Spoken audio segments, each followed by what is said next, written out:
ìbá ni mo ṣe lọ́jọ́ òní ẹjẹ́ ó yẹ mí. Àdùnní Adé mo mọ̀mọ́ tún ti dòde o. Bèbí nítorí arẹwà ọkùnrin kan ní adúmáàdán akọni ọmọ akọni. Mo fẹ́ bèrè pé kí lọ́jọ́ ìbí jẹ́ láyé.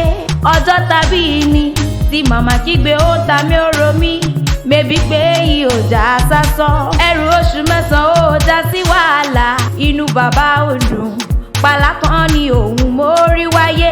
Ẹni tí ń ṣọjọ́ kẹta nínú oṣù kẹta. Mẹ́bóun la bá lákọ̀ ní Adé.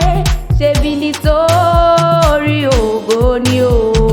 Nítorí ògo ni òun tójú alákọ̀ọ́ni rí o.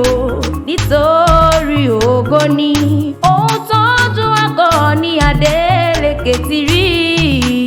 Nítorí ògo ni alákọ̀ọ́ni o. Dákun mọ́ ṣàfihàn járe lọ àwọn bàbá tó bí wọ.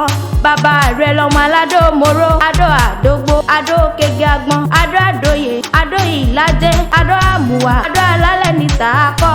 Ọmọ ayé owó, ọmọ alágbó dúdú kan mi ní jọjọ tó wọnú ọkọ̀ tó sì ti funfun nẹ́nẹ́. Bàbá rẹ̀ ló pọ̀ lọ́jà kò sọ̀tẹ̀ tún ní kó wá jẹ. Èlìsà ẹ̀rẹ́ ọmọ ọlọ́ọ̀fin ẹtí kiri síṣẹ́. Iṣẹ́ la fi dálẹ̀ ìfẹ́, iṣẹ́ làgó ń ṣe lójoojúmọ́.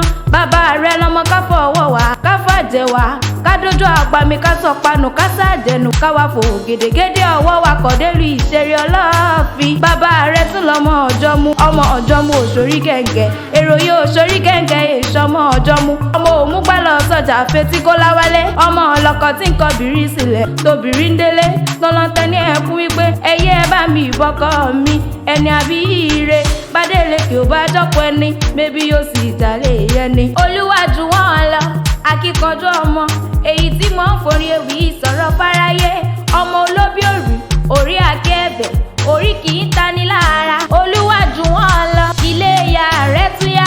Màmá ti yín lọ́mọ òpókì mẹ́kun. Ọmọ aṣú dẹ̀dẹ̀ kójó márọ̀. Ọmọ agbọ̀n sàmádẹ́. Ọmọ èpò wẹ́rẹ́wẹ́rẹ́ lóde wáyé. Tí ò ṣe rò lọ́kọ́ tí ò ṣe bẹ̀rẹ̀ fàátú.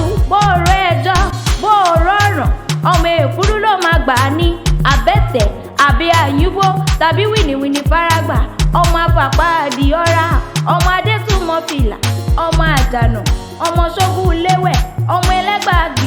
Ọ̀sọ́pọ̀ gẹ̀rígẹ̀rí. Ẹnìkan ò rajò nílé àwọn màmá rẹ̀. Adélékè àgọ́ nílé ìyá bàbá tó bí mọ́mọ́ rẹ̀. Ọmọ àgọ́ àgọ́ má fìjà. Ọmọ ládèrè. Ọmọ ikọ́ má fi. Ọmọ alágbọ̀n àìjẹ́. Ọmọ kọ́kọ́rọ́ tí bẹ̀yìn ajá jẹ́. Ọmọ apẹ̀fọ̀jòyè. Ọmọ àgọ́ má fìjà. Ọmọ asálú láyé. Ọmọ asálú lóde ọ̀run. Adélékè àkànní olúwàjú